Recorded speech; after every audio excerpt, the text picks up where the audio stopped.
welcome to the Creating Shared Value Dialogue brought to you by Sibanye Stillwater. My name is Kathy Motlatlana. I'm going to be your facilitator for the session. I'm trusting you're going to stay with us throughout. Well, wondering what we have in store for you for today. Well, let me give you a quick idea of what you can expect. We're going to be hearing from company CEO Neal Froneman. Then we'll call up our first panel. We'll be taking a look at innovatively creating sustainable shared value. This is looking into the future of mining. What can we expect? Later on, we take a deep dive looking particularly at the role of women in the mining sector. What are the opportunities that lie in store for women? And of course, today's session is also an opportunity that lets us take a look at what happens behind the scenes operationally at Sibanye Stillwater and gives you a better idea of some of the opportunities that may lie in store for you in the future in this organization.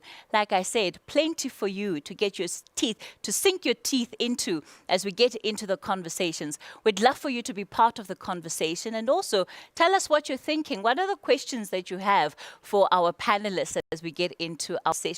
We'd love for you to drop those in the chat box as we get into the conversation. You can also use the associated hashtags. You can look just in the chat box as well for what some of those are going to be. Before we go any further, I'm going to invite onto the platform for our shared values moment that we have at Sibanye Stillwater, Nola Gala, who's going to be taking us through that moment. Thank you, Kathy, and greetings, everyone. At Sibanye Stillwater, it is customary for us to begin each meeting, each dialogue and discussion with a values moment. For today's dialogue, I would like to touch on the values that form an integral part of the Sibanye Stillwater culture, those of diversity and inclusion. At Sibanye Stillwater, we are committed to creating a company that is future ready, innovative, and one that is recognized as a force for good. We recognize that achieving these goals requires a diverse and inclusive workforce that embraces new ideas and perspectives. But diversity and inclusion are more than just buzzwords. They are values that are fundamental to who we are as a company. We believe that everyone, regardless of their race, gender, or background, has a right to be treated with respect and dignity. We are committed to creating an environment where everyone feels valued and supported, where everyone has the opportunity to reach for their full potential. As you engage in today's dialogue, I urge you to remember these values. Share your thoughts, share your views, because they are much encouraged today. Well, this year, Sibanye Stillwater is reflecting on 10 years of what has been a journey full of its own ups and downs. But we are also celebrating. Take a look at some of the festivities at the JSE.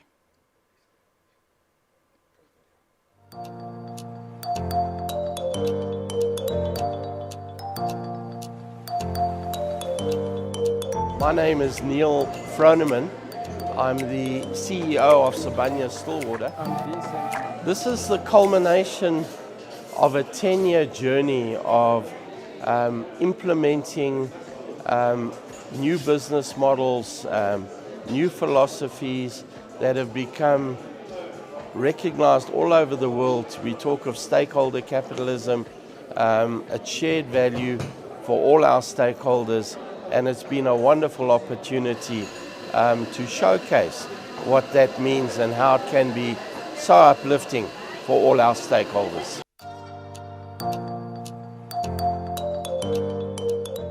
It's been a great 10 years. We started off in 2013 with the Goldfield South African assets, and we entered the platinum space, the PGM space. Now we're entering the energy metal space, and it's been a great journey. It's been very exciting, and I think there's a lot of excitement still to come. It's probably one of the most exciting journeys that you can hope for. I think it's just been amazing to know that you start a business where everybody wants hope, they want a vision, they want to understand where we're going to take gold mines that really we believed had a lot of potential at the time. But there was perhaps not a purpose, and people felt that how do we take this forward? How do we go as an organization forward together? And that reality of taking people on a journey and not just doing the acquisition trail, but working with exceptional people and turning organization around, it's just been an amazing experience. It has really been a beautiful journey of courage, of innovation. So I'm happy that we are today 10 years with the achievements that we have as a company.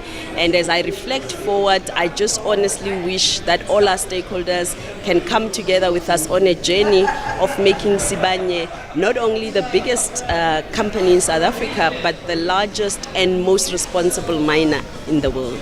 I think the last 10 years was fantastic. From humble beginnings, a gold-only company, where today we are recognized as, the company that's in the next phase of its evolution. And I think, where the strategy we've set out, will make sure that we achieve, being a force for good into the future.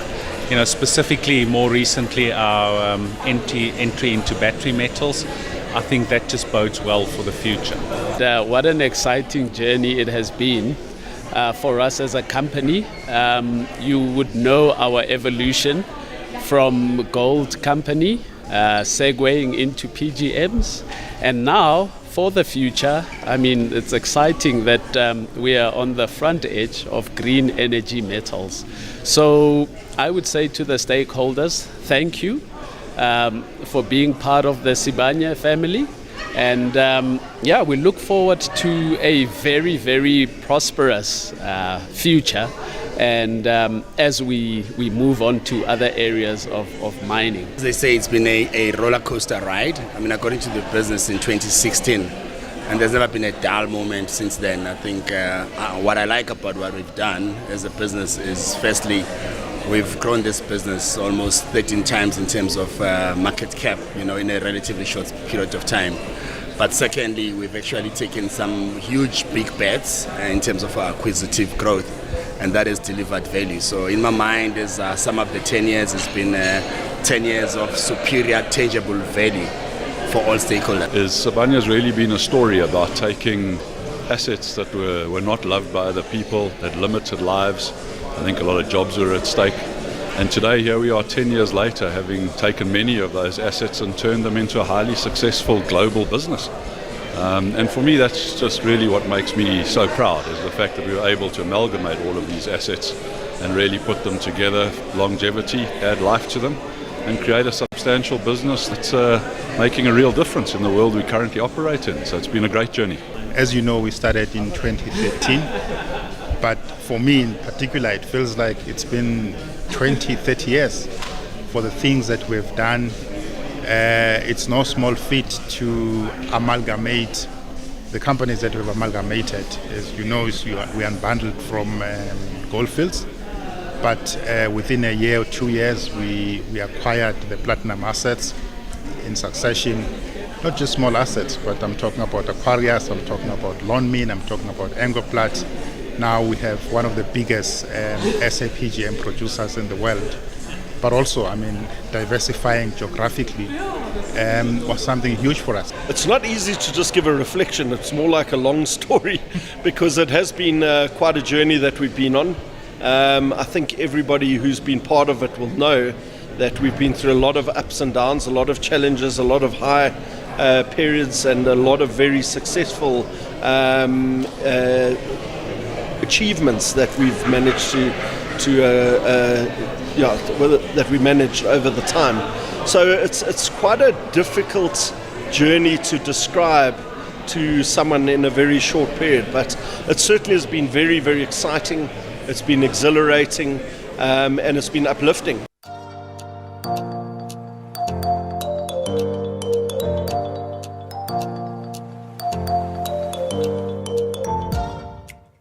So we've heard there a lot of optimism about what the future of Sibanye Stillwater is, and we'll get to unpack that shortly with our first panelists. You heard there innovation coming up quite a bit, also the term sustainability. What does that look like for a mining company that's dabbling not so much in what is considered a traditional mining? We'll unpack that shortly. But before we do that, let's get into our keynote of the day. Let's hear from the CEO, Neal Froneman.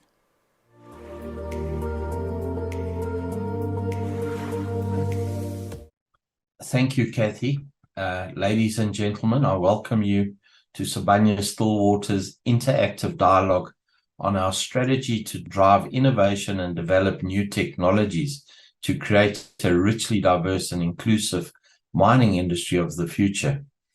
Joining me here today are colleagues from across different leadership streams and departments to showcase the various disciplines within our company and provide insight into future career opportunities within Sibanye Stillwater as a diversified mining group. We hope our dialogue today provides you with a direct connection and the freedom to network. We have staged this event at a time where we are commemorating and celebrating our milestone of 10 years of quite an extraordinary evolutionary journey of significant growth, diversification, and shared value for all. With great pride and appreciation, I cast my mind back just 10 years when Sibanye Gold Limited was unbundled by Gold Fields Limited and listed on the JSE and the New York Stock Exchange as an independent company with an initial market capitalization of approximately 10 billion rand. At the time, we had inherited 3 orphaned, mature South African gold assets nearing the end of their operating lives and with a very uncertain future. Today, we stand here having built a multinational, diversified mining and metals processing group with a portfolio of operations, projects, and investments across 5 continents and with a market capitalization of over 120 billion, more than 12-fold larger than it was in 2013. This decade-long journey represents significant value creation, not only for investors, but for all other stakeholders in the business, especially our employees. As the mining industry evolves, we recognize that having the right people on board is critical to help us drive innovation and create a sustainable future. By hosting this dialogue today, we hope to inspire men and women at all levels to choose our company as their employer of choice. As this is International Women's Month, I would like to say a special welcome to our colleague from our Women in Mining program. As a Women in Mining champion, I am particularly passionate about gender equality. I'm using my influence to drive a step change in the participation of women in our industry. Our belief is that excellence does not distinguish between genders and that our leaders are sensitized to create a balanced work environment that promotes gender equality. We aim to position our company as an attractive employer that values diversity, equity, and inclusion. We are looking for the best minds and top talent from around the world to help us shape the mining industry's future. As we look to the future, we recognize that the mining industry is facing unprecedented challenges, including increasing demand for sustainable mining practices and evolving technology advancements. We are committed to meeting these challenges head-on and believe attracting top talent is critical to our success.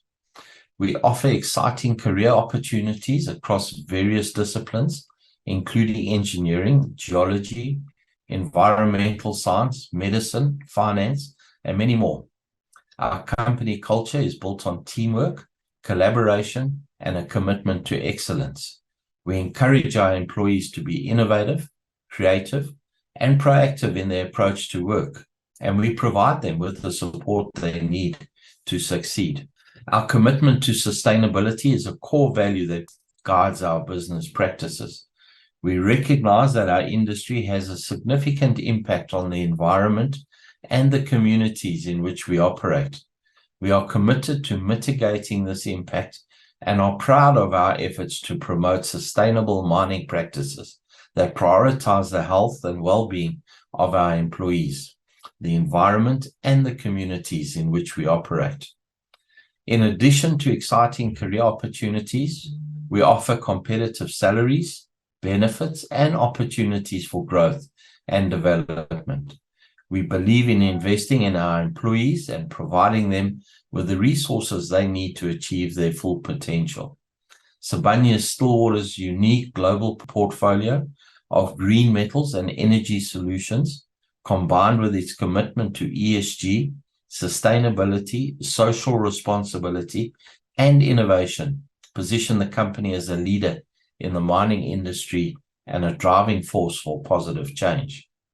The company's focus on creating shared value for all stakeholders and promoting a more sustainable and environmentally friendly global economy makes it a force for good and a role model for other companies in the mining industry. In conclusion, I invite you to join our dynamic team and be part of a company committed to excellence, sustainability, and diversity. If you are passionate about making a positive impact, have a strong work ethic, and are committed to excellence, we encourage you to consider joining our team. Thank you. Well, thanks for that, Neal. Without wasting any more time, let me get straight into our first discussion of the day. We're looking at from ore to opportunity. What is the evolution of mining and metals? Joining me for this conversation then is Richard Stewart, who is the Chief Regional Officer. Loyiso Ndlovu, SVP ESG and Sustainability. Jevon Martin, Senior Manager, Energy and Decarbonization. Alex Fenn, Senior Manager, Technology and Innovation. And Fatima Collins, Unit Manager, Projects, Women in Mining. Let me thank you all for your time and for being part of this session. I'm going to throw a spanner in the works, Richard, and kick it off with you. I'm listening to Neal. I'm looking at what some of the executives of Sibanye have had to say. Mining, it seems like we're talking about mining, but we're not really talking about mining. What is happening in the mining industry right now? Kathy, thanks very much, and great to be here. Maybe if we just first reflect on the state of the mining industry. I think on a macro global scale, I actually think it's a really exciting time in the medium term. The world is looking at transition into green energy, and that transition is going to require a lot of metals. And a lot of new technology which is going to require metals, and mining is going to be a fundamental part of achieving that. So I think a very exciting time. If we look at it on a more micro scale, I think like many industries globally, we have a lot of challenges. We've seen energy crises in Europe. Of course, in South Africa, we have our own shortages of skills and disruptions of supply chains post-COVID. So many challenges that we have to deal with in the short term. As Sibanye, I think we've laid out strategies to tackle both of these. In terms of the challenges, we've got some real strategies not only to survive, but to thrive and become out of these challenges stronger. And I think you'll hear many of my colleagues talking about that throughout the rest of the discussion. But to mention a few on a high level, we talk about building pandemic resilient ecosystems. Many of us will think of pandemics as a health or a viral pandemic. We see it as any disruption to the business, and we see it as an ecosystem, which means really working with our stakeholders, our customers, our suppliers, our communities, to build a more resilient community around mining and ultimately to add value. I think we heard about Nola in her opening safety moment speaking about inclusion, diversity, and we add another one onto that called bionic. We recognize that we work amongst very diverse cultures, very diverse people, and if we're going to create value and serve those stakeholders, how do we do it if we don't have their voices at the table with us? Not only sitting at the table, but their voices being heard and part of the conversation. And bionic is about how we can use new technology, new innovations to make people's jobs easier. I think critically it's not about replacing people, which is always such a concern. In South Africa, we've got such high unemployment levels. We actually want to create more employment. It's about more jobs. But how can we use technology and innovation to make those jobs more rewarding and easier? I think thinking about it on the macro scale, and as I say, I think it's an exciting time for mining. And at the very heart of our entire strategy is about delivering the metals that can facilitate this transition. Importantly, it has to be done responsibly. Historically, mining has had a bad reputation as being an extractive industry. I think that has changed significantly.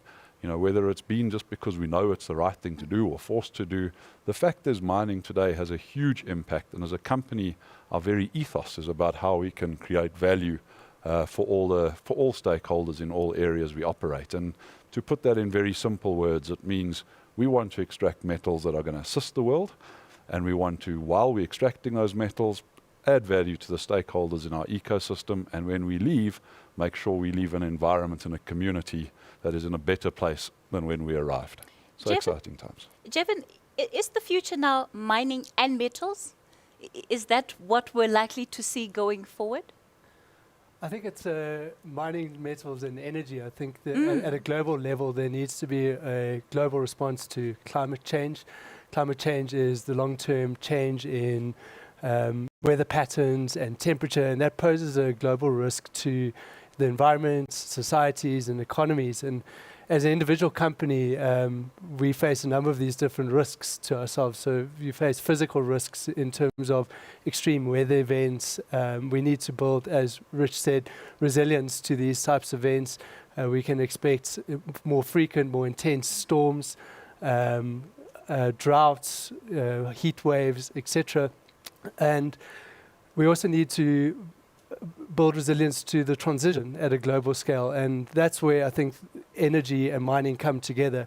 There's going to be need for new commodities to enable global decarbonization, the likes of lithium, cobalt, manganese, copper, aluminium, and really that's going to be where we see at a global level a fundamental change in mining, because we move away from traditionally coal to these new commodities, and I think that's where we're going to play a strong role as an individual company. At a company level, within our own operations, we also need to play a role in the global combat of climate change through reducing our own greenhouse gas emissions. We need to ensure that we move to carbon neutrality to contribute to mitigating further climate change. And we've got a number of different interventions that would enable that. One, from reducing our own internal demand from energy, and we've got a number of very interesting technology-based solutions within our company. The second is looking at how we actually source energy, and that also creates new opportunities for us to play in the energy space. We're going to source energy from renewable sources such as solar, wind, and also to enable further penetration of those types of renewables, we need to enter into the battery space, not only enabling the battery value chains by creating those green metals, but actually adoption within our own operations, utility scale battery solutions.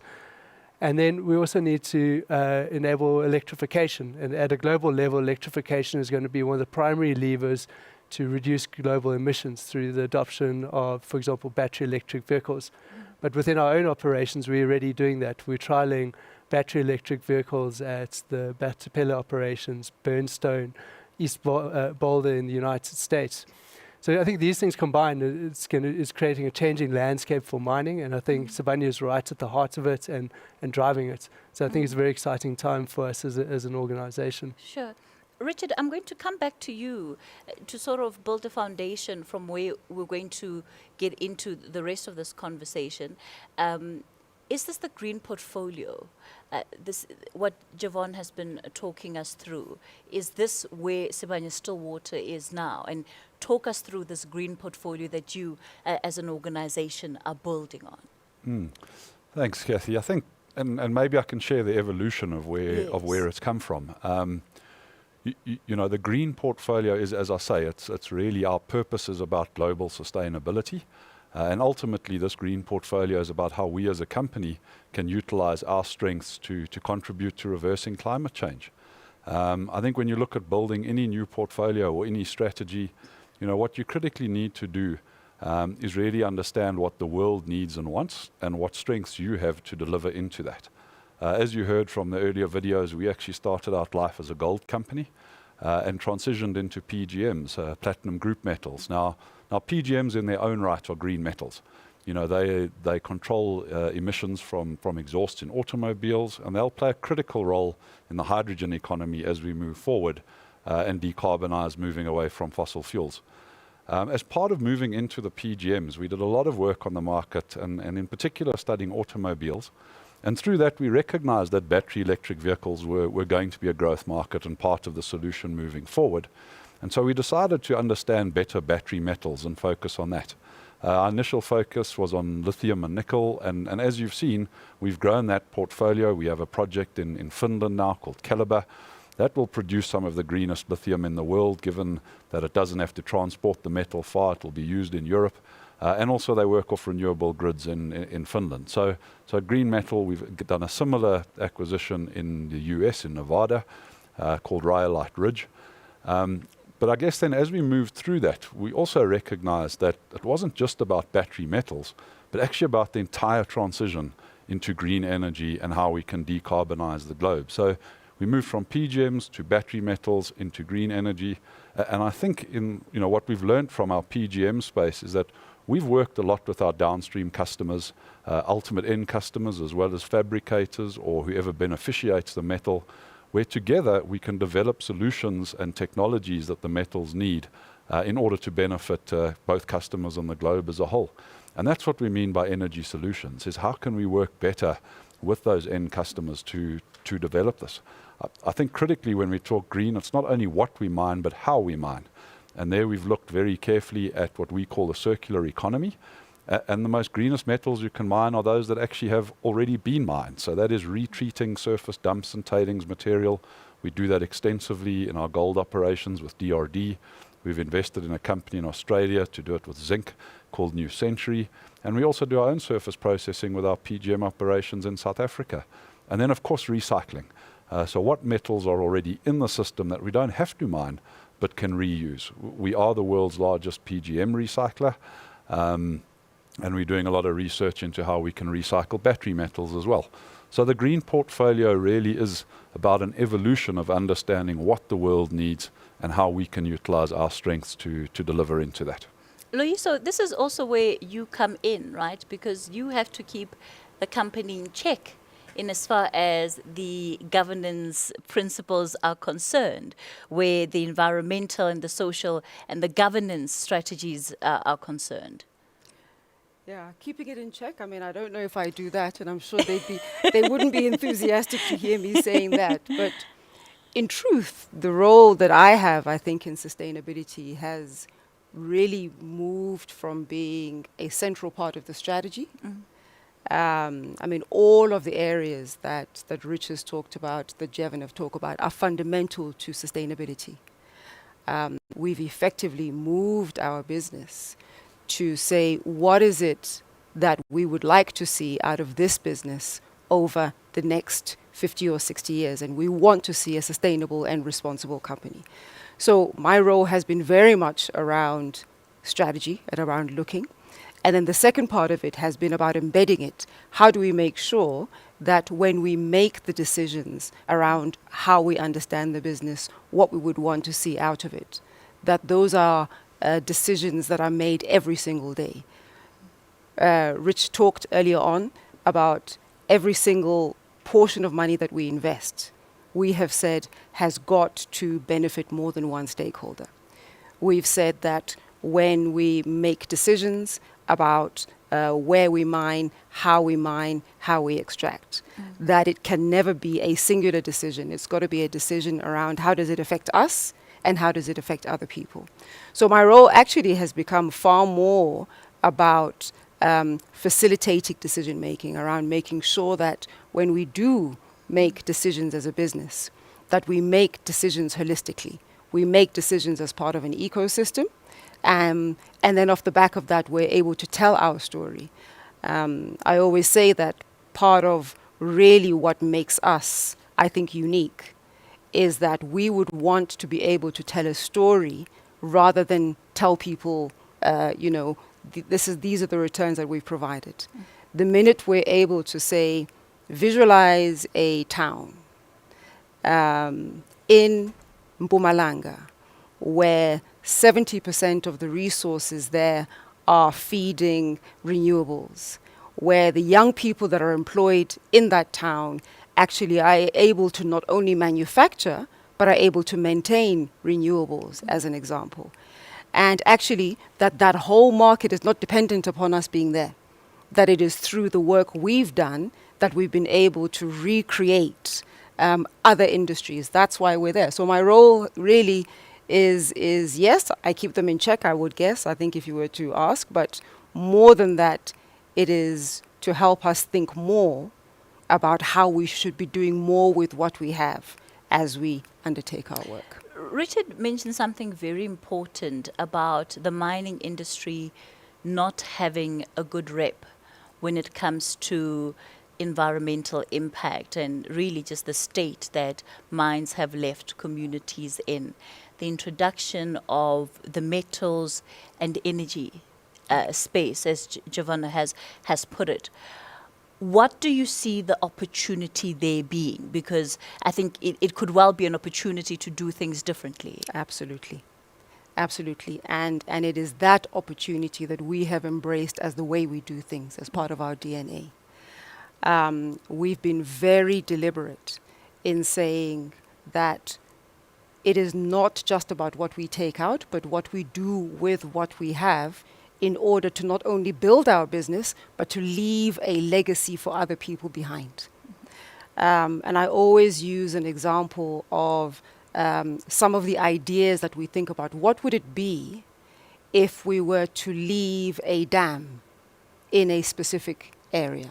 Mm-hmm. And that dam provides water to the communities within which we work. That's the opportunity.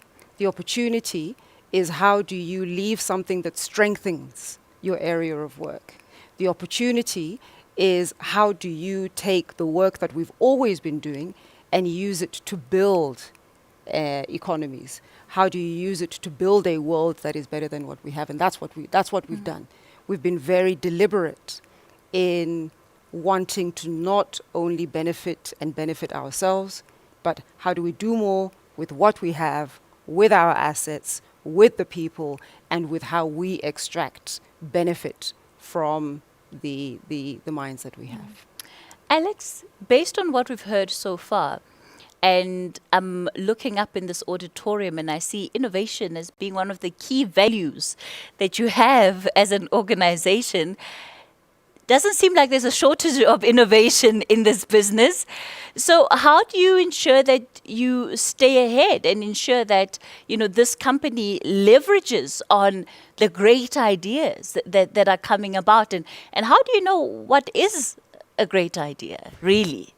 It's a great question, Kathy. Thank you. And I think, we consider the value of innovation specifically with respect to the future of our organization in two ways. Firstly, it ensures your future. I don't think there's an organization on the planet that hasn't gone through some or other disruptive moments in the last couple of years. So innovation really helps you adapt and thrive in those environments. And the second is we believe innovation will help shape what that future actually looks like. So we see it in two parts. Had you asked this question of our leadership team 10 years ago when we were established with 3 aging assets spun out of goldfields, I think they would have responded and said, we have to find new ways to do things better, and we need to be very intentional about it. Had they not, the company and the assets would probably be at the end of their life, and certainly not 12 times the size they were at the time.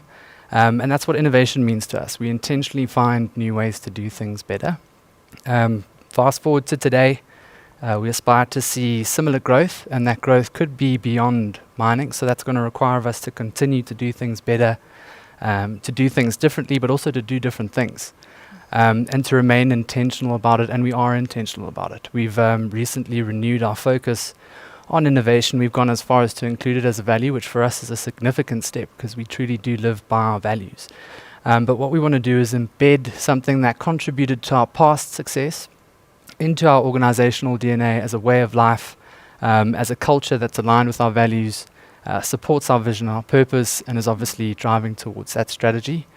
We want to move beyond tasking a select few to think differently and give every one of our 85,000 plus employees a voice and an opportunity to contribute to the to the organization's success. Because for us, it's really not about putting people in a room that do rocket science. It's about everyone, everywhere, looking for new and sustainable ways to deliver value for the organization. And across the board, regardless of the discipline, whether it be mining, metallurgy, or engineering, HR, procurement, supply chain, whatever it is that we need to do, we want to do it well. We want to turn the volume up on every lever we have available to us that will ensure our sustainability as well as our growth. But culture aside, I think we also recognize that our aspirations, extend beyond what we know. So we're going to have to think differently about it. We need to get very clever very quickly in some of the industries that we want to participate in. So we're going to need to better our innovation capability in that space. We do have a wide array of programs that we have available to us for that cause. We fund fundamental and applied research through the universities. We participate in public-private partnerships with government and other mining houses to solve industry-relevant problems. We have a technology incubator, and we've invested in small startups that are aligned with our strategy. And we've also amended our capital allocation framework to pursue early-stage opportunities at a much larger global scale. But these initiatives in isolation are capped in terms of their value.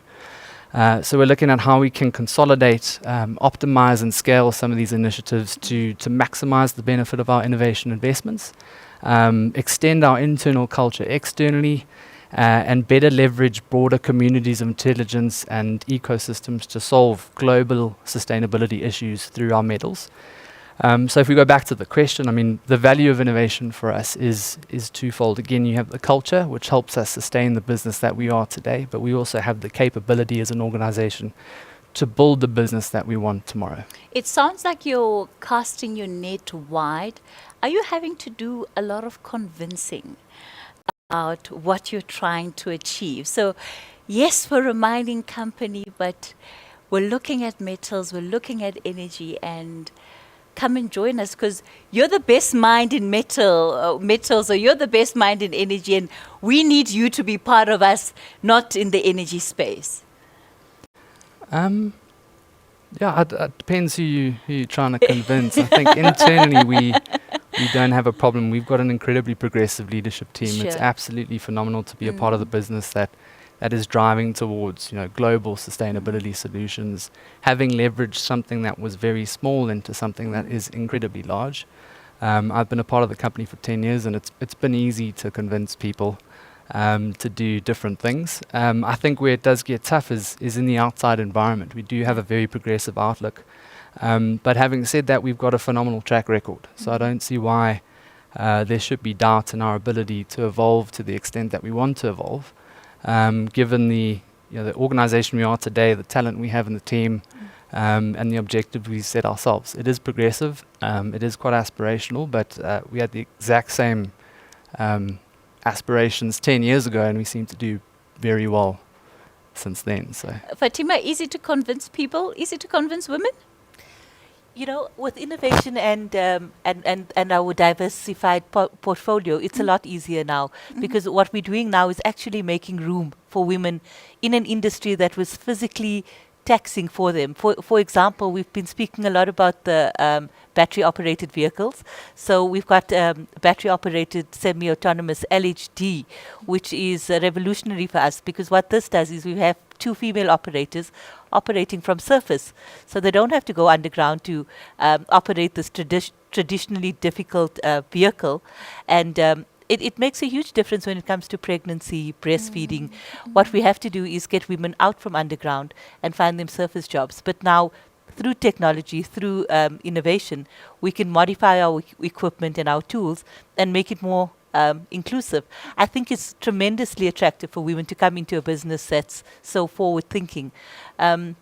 We also do various ergonomic studies to investigate ways that we can modify our tools and modify our equipment so that women will be attracted to this traditionally hard male environment. We invest a lot of our time and energy into STEM, so science, technology, engineering, mathematics, our policies, our internship programs, our bursaries, our community engagements.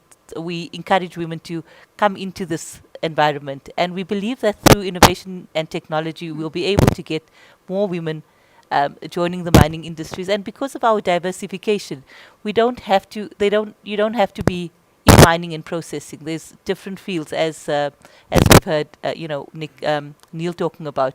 We look for doctors, we look for corporate social responsibility. So it's across the board. And I think the more we innovate and the more we diversify, the more we'll hit our target to be a diverse and inclusive organization where women will feel, part of the business. And that's what we aim for. A business where gender doesn't really matter. The best people for the job, everybody treated fairly, and an equitable workforce where everybody feels a sense of belonging. We're one of only 8 companies in South Africa and one of 484 companies globally that have been included in the Bloomberg Gender Equality Index. So we've scored above the global threshold for this, and that global threshold is measured across leadership and talent pipeline, equal pay parity, your culture, external brand, anti-sexual harassment policies, etc. To be one of only 8 companies in South Africa, and we've been part of the Gender Equality Index for a number of years now. And with every passing year, we're just finding ourselves doing better. And technology, innovation, diversified portfolio is exactly what we need to encourage more women to join Sibanye. How much intentionality do you think needs to go into that? Because I think there are sometimes historical biases in terms of perspectives of what the mining industry, holds for women, and why often it's there just seems to be almost a hindrance or blockage for women to go in. It needs to be completely intentional. Yeah. And that's why, as you see, our CEO, he's the champion for women in mining with the Minerals Council South Africa and across the industry. Sibanye Stillwater is the only organization, mining company at this point that has a dedicated woman in mining person, myself. And you can't have this as somebody's second job or third job. It needs to come as a directive from the top. All my colleagues sitting here, when we look at everything, we look at it through a gender lens. So gender lensing is important, intentionality is important, but cultural change is important. We run various programs where we address unconscious bias, where we talk to people across the organizations, where we run women voice workshops to understand what are you battling with. Also one of the only mining houses that have gender-based violence centers for our employees, both at our gold and PGM operation. Aside from policies and procedures, we're actually tangibly on the ground. In doing so, we will get rid of these biases. It sounds like a lot of positive steps have been made in as far as the future of women in this industry are concerned. Richard, I want to bring it back to you. This dialogue is about shared value. So we've talked about opportunity. Opportunity for an organization like Sibanye also means a bank balance that looks healthy. What is shared value in the context of that? And building on this, looking forward to this future of shared value, potential employees, people that want to be part of this organization, what does that mean for them?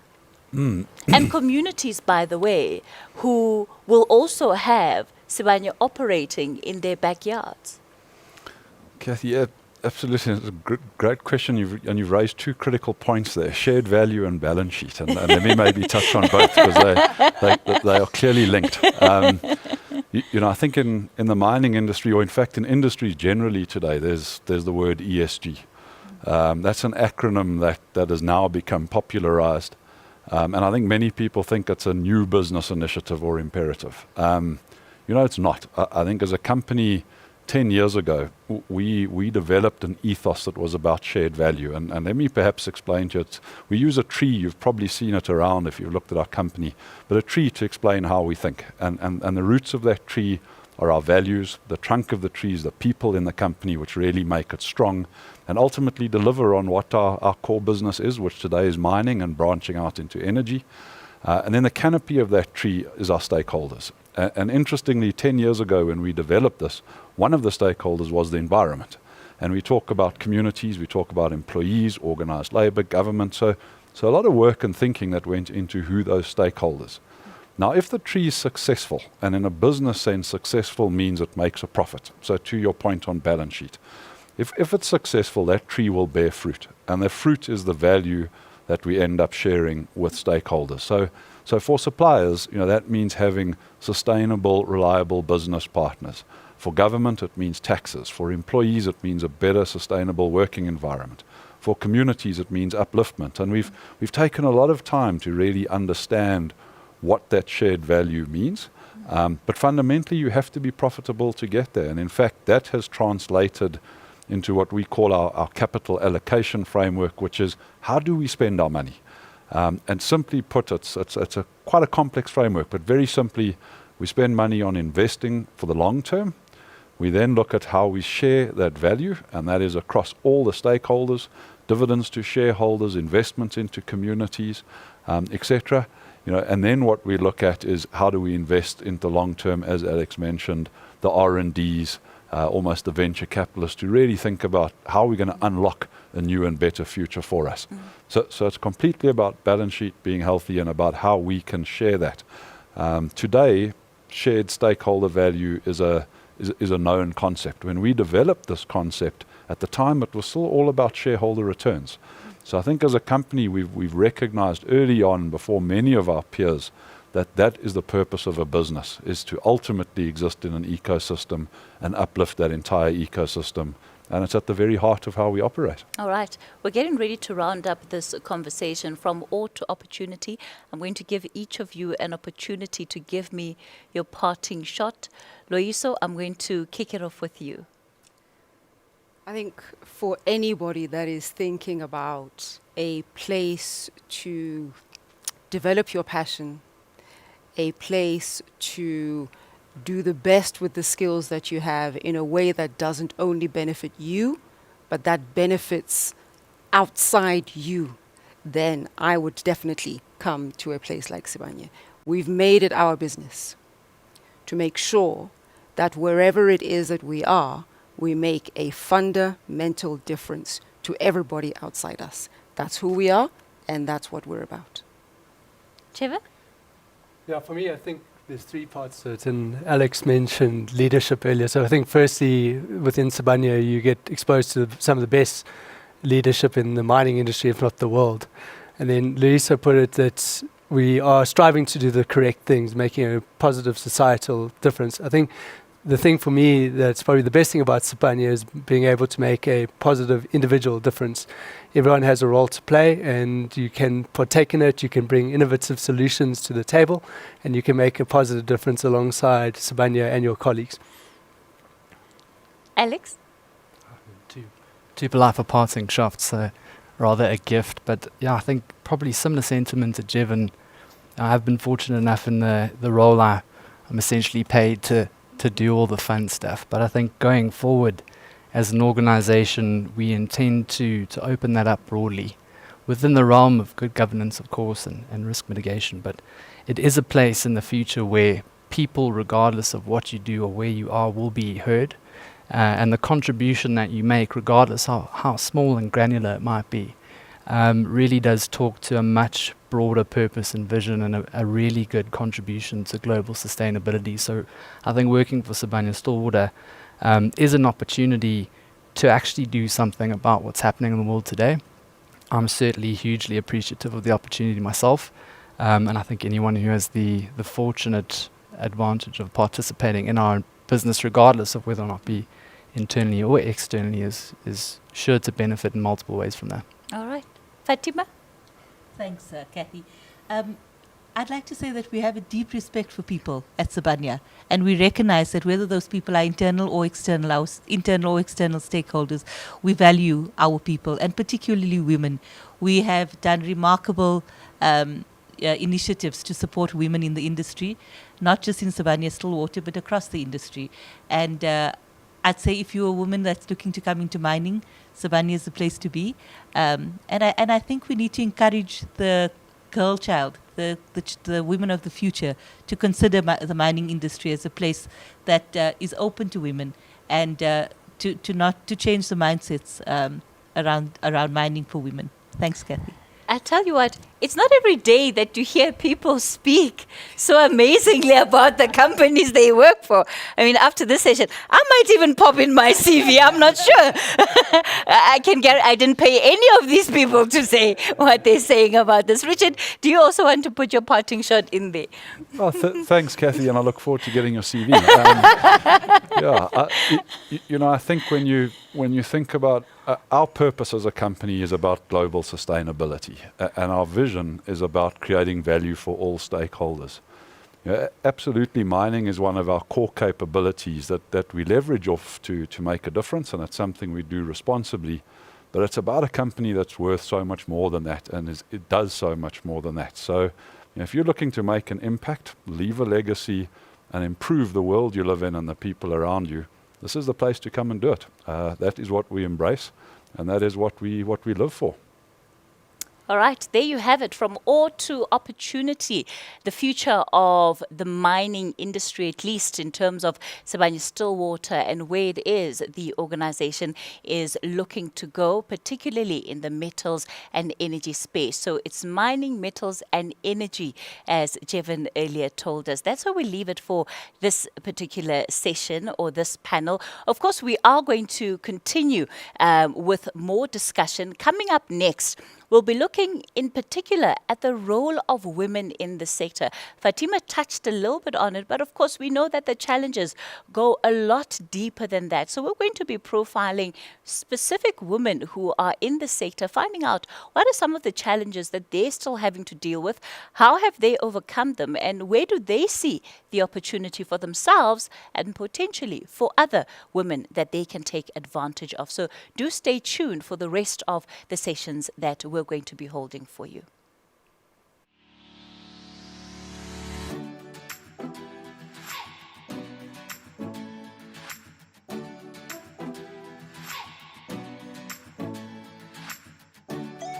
Ke le ngwana o mongwe wa leng controlling ene ko sekolong ke be ke sa prefer o ka ba le ngwana ka mphala ka ba ke ya technical Pretoria ka nako ela e sa ruta ka Africa. Studied at Fenn JSS. I did my matric as well at Butterworth, and then I went to Bora Technicon. Now it's called Walter Sisulu University. I did national diploma in analytical chemistry. When I finished my diploma, then we were a 2 in class because they started the BTech. So I was like, okay, I want to join in and do BTech in chemistry, in analytical chemistry at Bora Technicon. So sport was also always part of my life.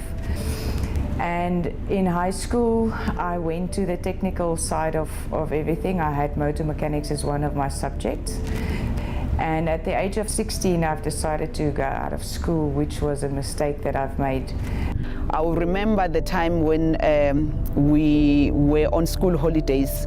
We had to work in the farm so that I can be able to afford my shoes, so that I can also assist my mother in terms of put food on the table. In those times, we didn't have schools nearby. We had to travel miles to get to the school. How do you result the job was not test the blood pressure lady everything sharp after Utongola? I was celebrating like a child past the substandard A. Because that medical fitness, it mean a lot to my life, to my kids, because I'm gonna be back to my system, back to my kids' system. They're gonna eat, they're gonna go to school, they're gonna do whatever, they'll wear whatever. I was happy.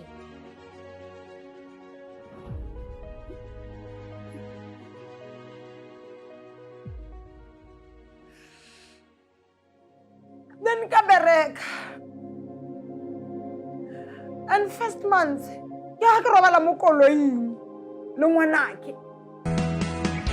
I'm a research and development chemist, which is I troubleshoot the challenges that the plant is facing, because the environment that I'm working in is the chemistry related in the plant. And then we do project, which is the future project. So there we're looking at traditional way of doing things with mind thinking of doing the automation.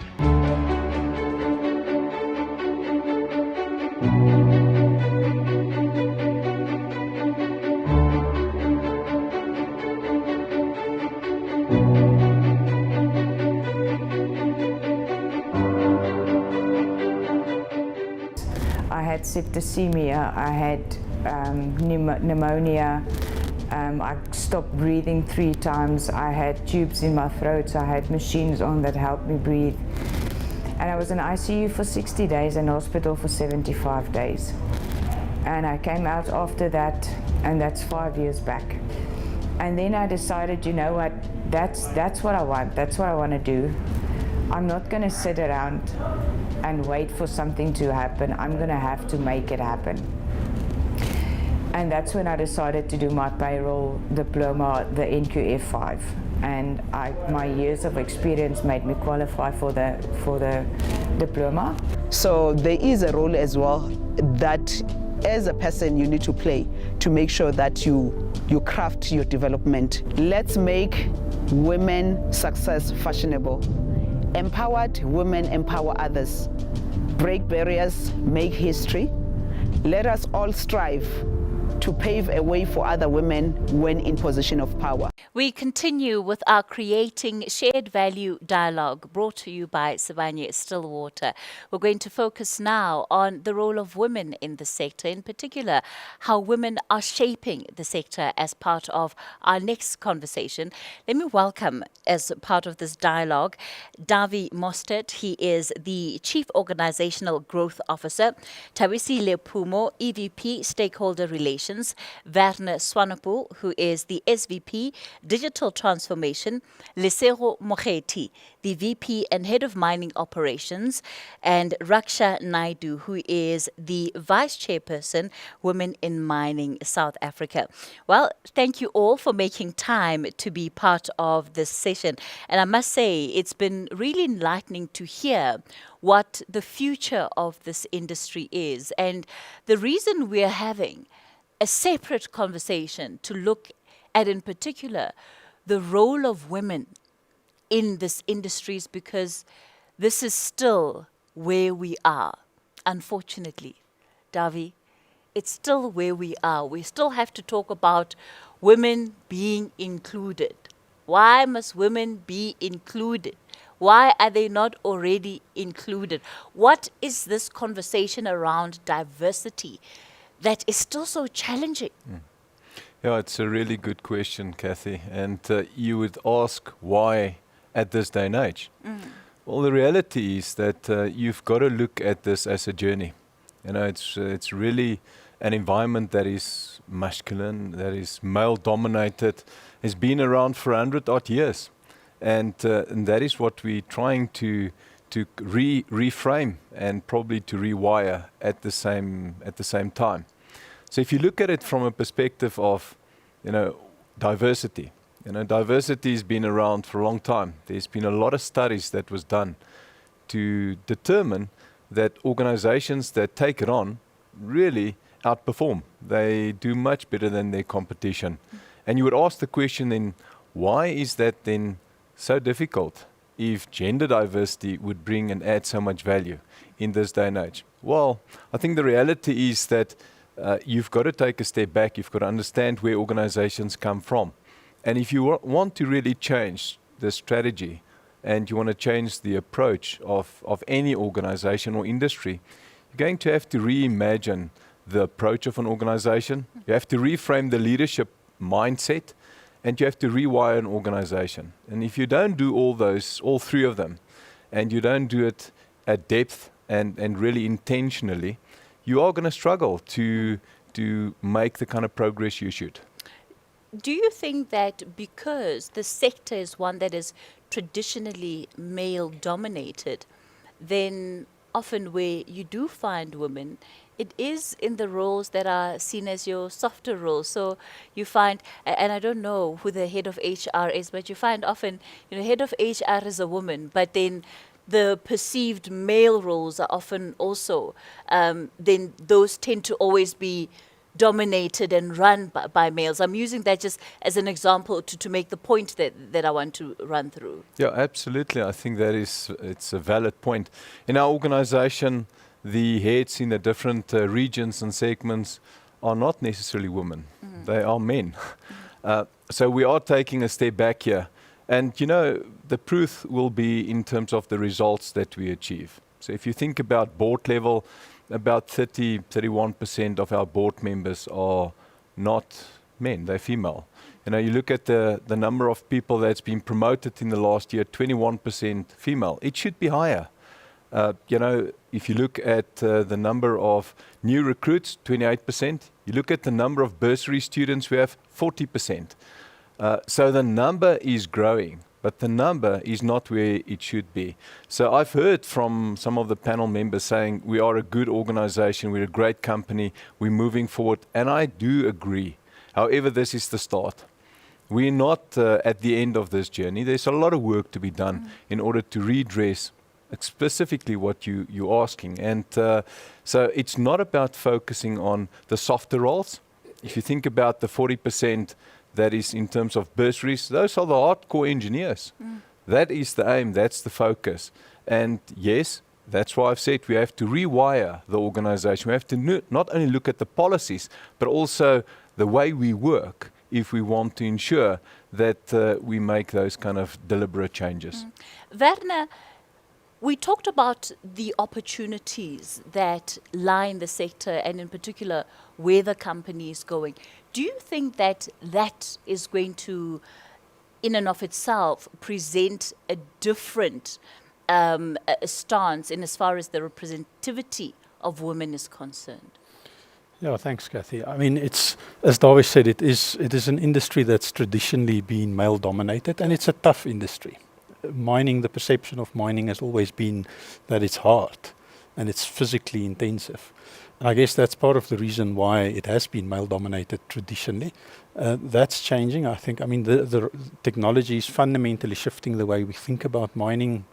Fatima spoke in the previous session around automation, smart equipment, and how that's changing the way we think about our industry. It's opening up opportunities, it's breaking down barriers. So there certainly is a big shift in terms of creating opportunity. Dawie alluded to the bursaries. I mean, a lot of the challenge we're dealing with here is that we don't necessarily have a pipeline of women following those careers.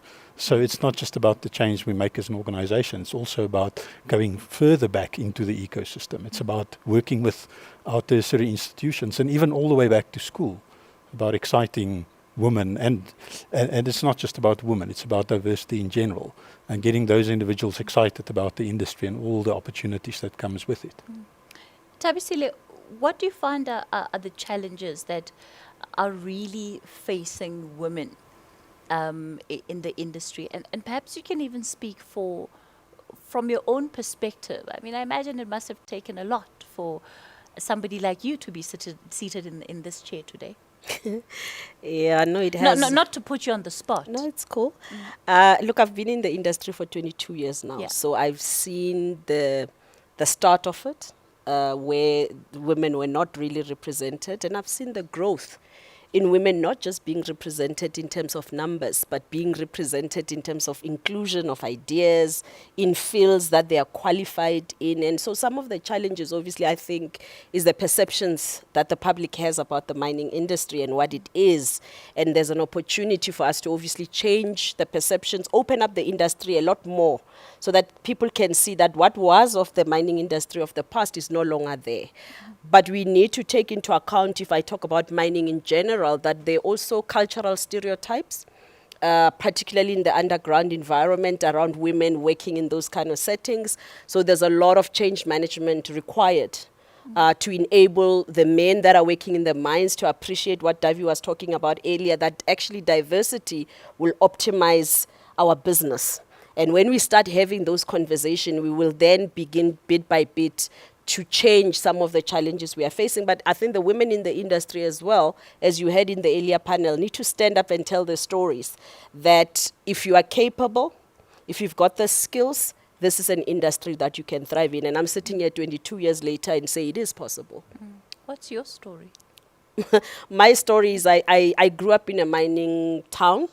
So I understood what mining did, and I wanted to participate in an industry that was impacting me at one point in the township in the East Rand. But now I'm sitting here, I'm part of a collective that is taking mining into a new realm of opportunities, changing the world.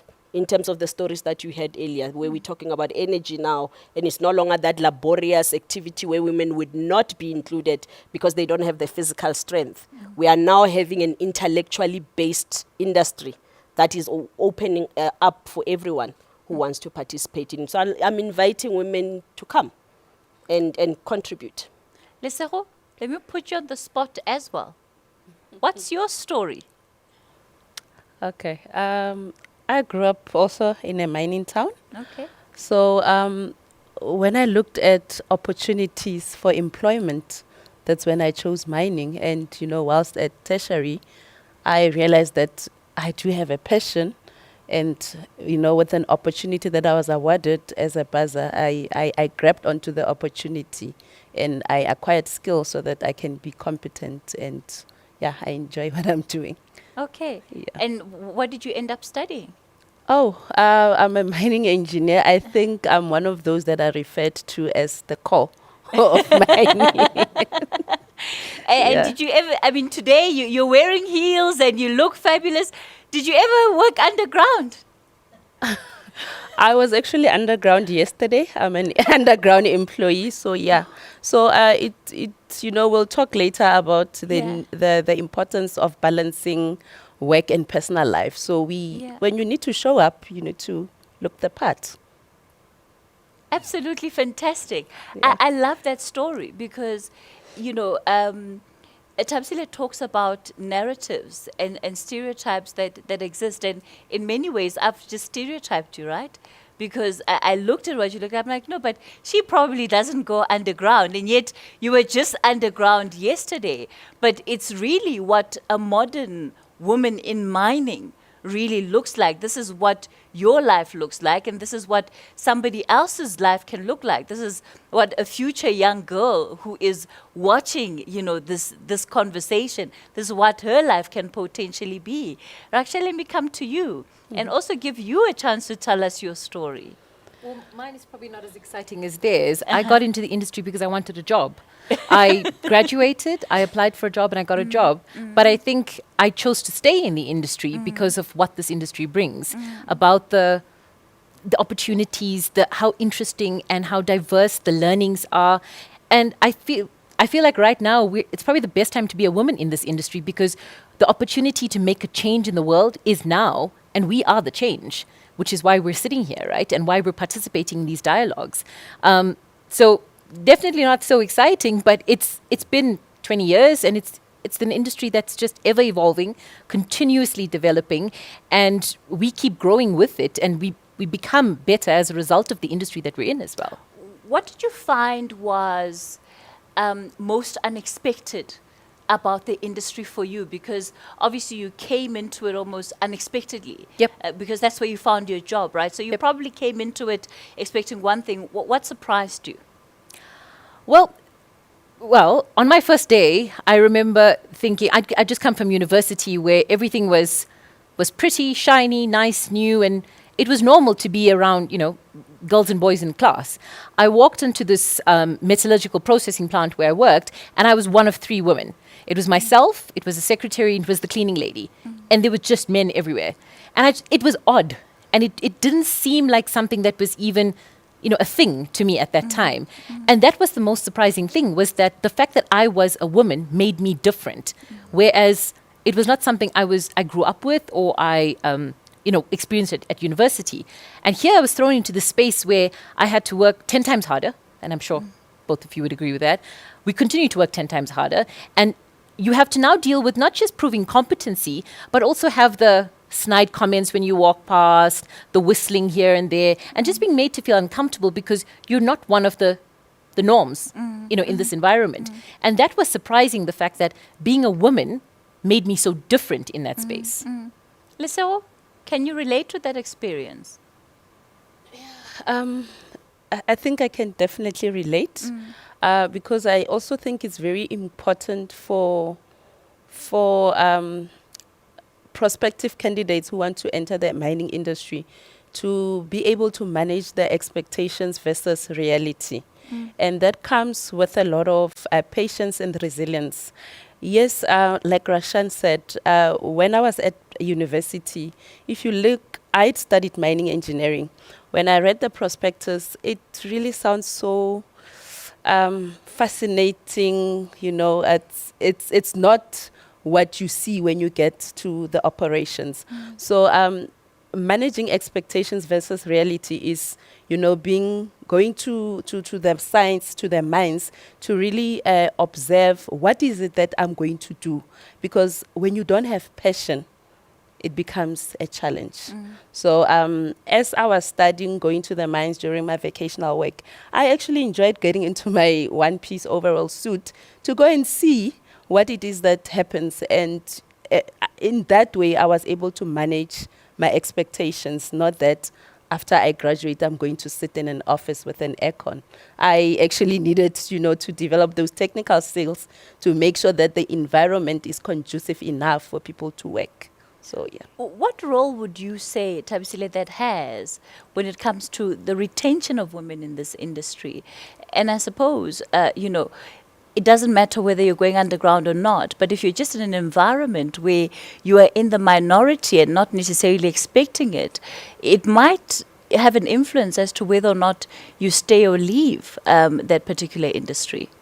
Yeah, that's true, but I think that the opportunity lies in women not coming into the industry as visitors.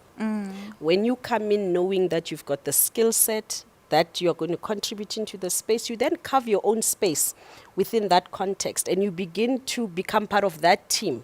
And I think when you start doing that, you will probably begin to see that the things like that you are female, short or black or whatever, they begin to fall away because people begin to transact with you as a professional rather than a woman. And I think the narratives that women need to begin to tell themselves need to begin to go into that direction that says when they appointed you, they looked at your CV, they wanted your skill set. That's primarily what they want out of you.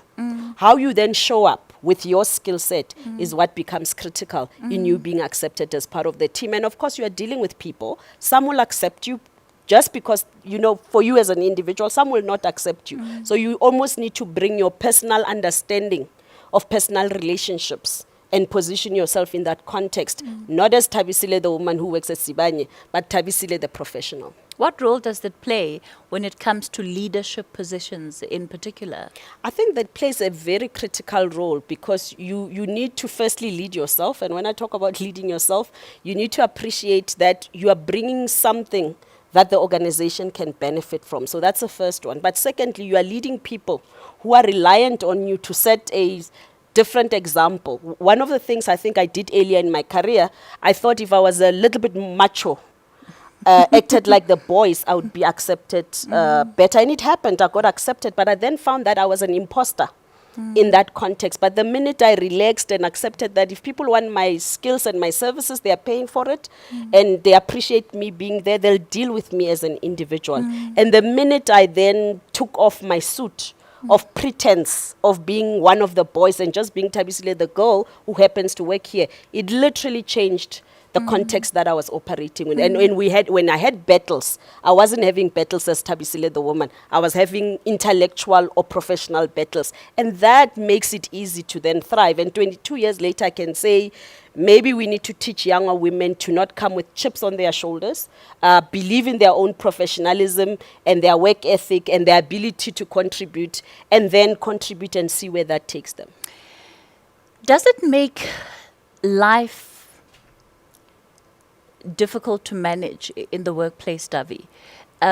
This male-female dynamic, especially where the numbers are so skewed, and also having an appreciation for the fact that, yes, you operate in different countries, but I imagine in a country like South Africa, you're also having to face different nuances given the social context in which we find ourselves in.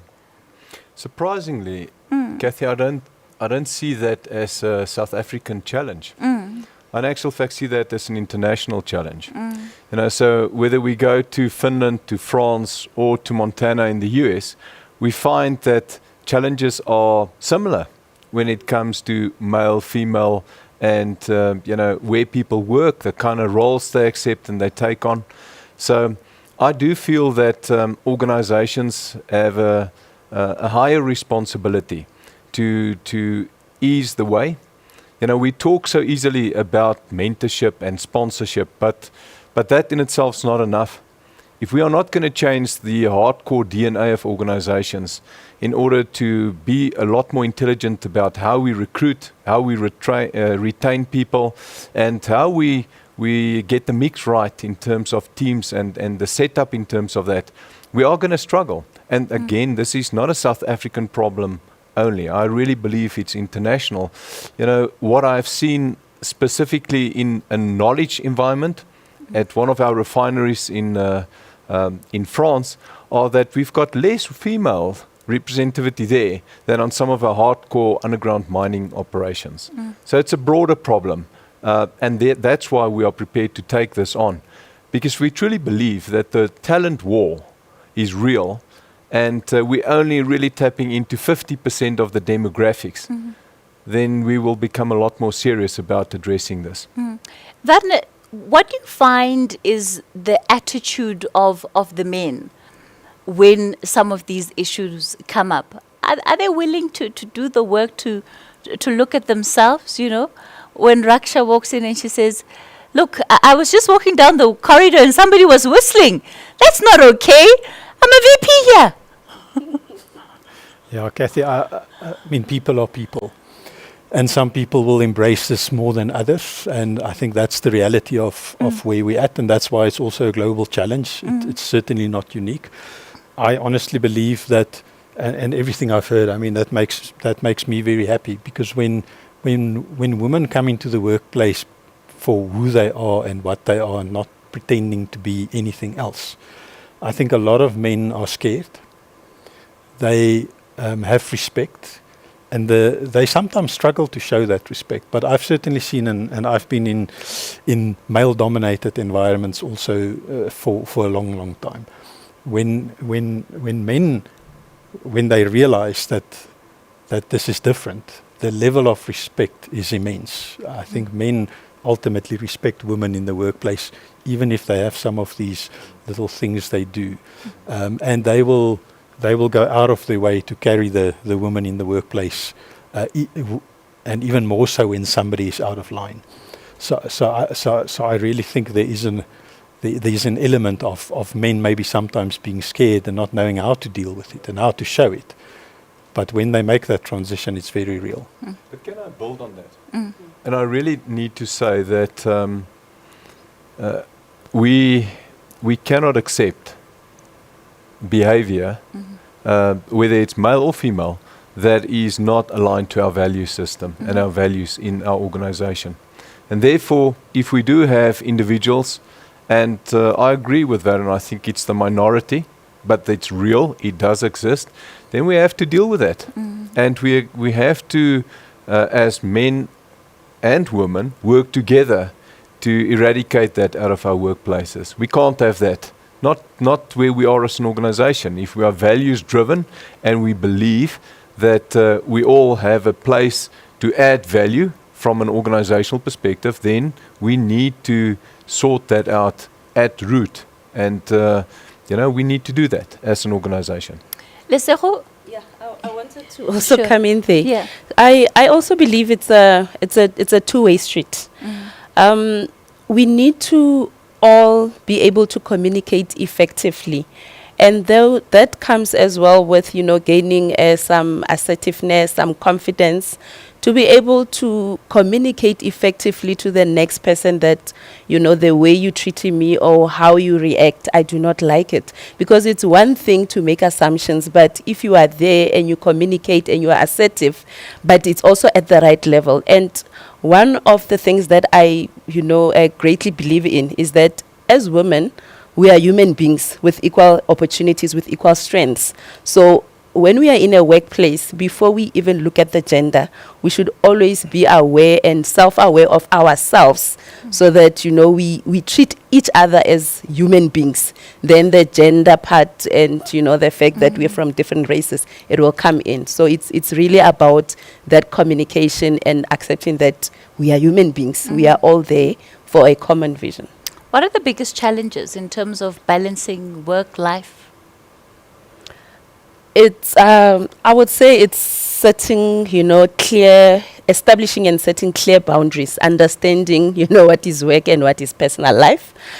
For me, what has worked, you know, some of the skills I developed is the ability to be able to prioritize tasks, knowing which ones need my immediate attention and which ones I can do at a later stage. And it might seem like so basic and simple, but really time management goes a long way, because once you can prioritize tasks, you avoid multitasking. It allows one to be present. And when you are present, you know, you show up at your maximum potential. You achieve, you excel. And also when you prioritize, you're not at risk of burning out. So the communication part that I mentioned is also important, because for me, the support that I get from my family is really outstanding. And what I do is I communicate my work schedules and commitments with them, because it helps them understand, and they also actually assist me into achieving this balance. Another most important thing is, you know, practicing self-care. I think you asked me, you know, you had this perception that she doesn't go underground, because self-care is important. We need to take care of our physical and mental well-being. I make sure that I schedule my, you know, personal time, and I stick to it, but at the same time I remain flexible, because, you know, we spoke about the fact that we are in times that are evolving and changing, that needs us to be flexible. Raksha, the corporate ladder for women in mining, what does that look like? So if we're thinking about opportunities that women need to be thinking about taking up in mining, what are those opportunities? Because the industry can seem very closed up. You know, Tabitha talked about opening the industry and saying the industry is open, but what does that mean? Where is it open? Where do I go? What must I do? Everywhere. It's open everywhere. I mean, maybe as a start as well, I'm not a Sibanye employee, right? And the very fact that Sibanye included Women in Mining South Africa on this forum just continues to show what big advocates they are and supportive of women in this industry, right? Which is remarkable. And we, as Women in Mining South Africa, we spend a lot of time not just focusing on bringing women into this industry, but retaining them in this industry so that they can become the future leaders and be involved in shaping the change that we're all talking about. And I think the opportunity exists wherever you make it. I think it's so important for us as women to come into this space, and you have to take control of your own development. You've got to take control of your own career. No one's going to give you something on a silver platter. Nothing's going to fall from the sky on your lap. You have to make it work for yourself. I think we are fortunate, or some of us are fortunate, in having mentors, sponsors, people advocating for you. But in order to get to those places, you've got to build your network as you progress through your journey. And in order to do that, you've got to build those connections, build those relationships. So something that we've done a lot recently at WIMSA is we've gone out now and we've created this career booklet. And what we've done in this booklet is we're showcasing the different faces of women in mining. So she can look like whatever, you know, and I think that, you know, Mr. Froneman alluded to it earlier, that as Sibanye as an organization, you're not just taking mining engineers or geologists or scientists, you're also taking doctors and nurses and whatever different professions exist. So we created this booklet that we're now putting out at schools and at universities to tell girls, and tell young girls particularly, that firstly, science is cool. So come into the science industry, because we're promoting and advocating STEM. And once you come in, you could wear a variety of different hats and still have an incredibly successful career in this industry.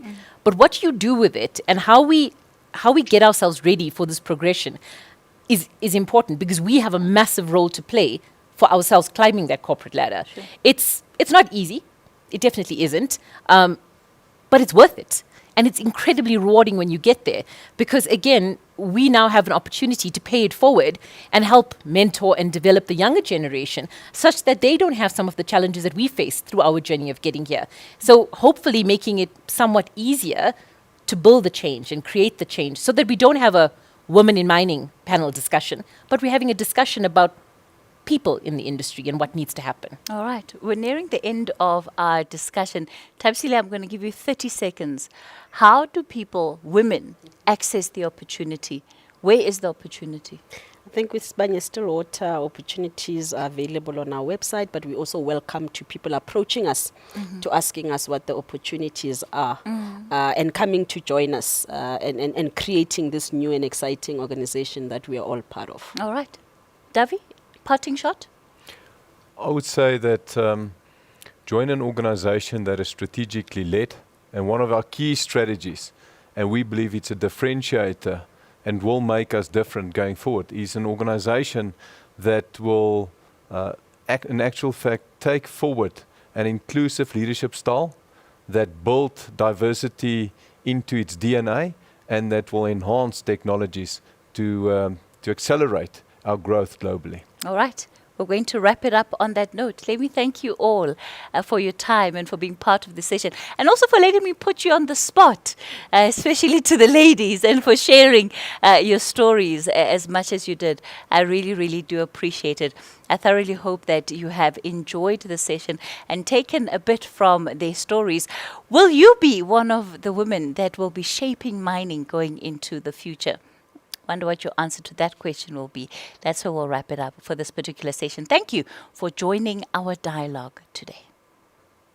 We would like to express our gratitude to all those who made today's event possible, including our esteemed guests who attended virtually, our Chief Enabling Officer, Neal, our leadership team, the Women in Mining forums, our panelists, as well as the dedicated teams involved. Your contributions are greatly appreciated. Thank you.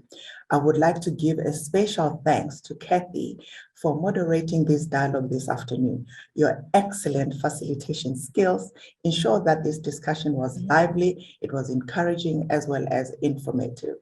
You helped create an environment where all voices were heard, all ideas were respected. Thank you again for your time, your energy, and your contributions. We look forward to continuing this dialogue in the future. Sibanye Stillwater, we are one. It's been a pleasure being in conversation with you today. Thank you to all of our panelists who've shared their stories, shared their insights in terms of what they see as shared value, but most importantly, the future of mining and the role that they see Sibanye Stillwater playing going into the future. I hope that you will be taking up some of the opportunities that this company will be offering up. That's where I'm going to leave it for today as your facilitator. Until the next time, goodbye. 3, 2, 1.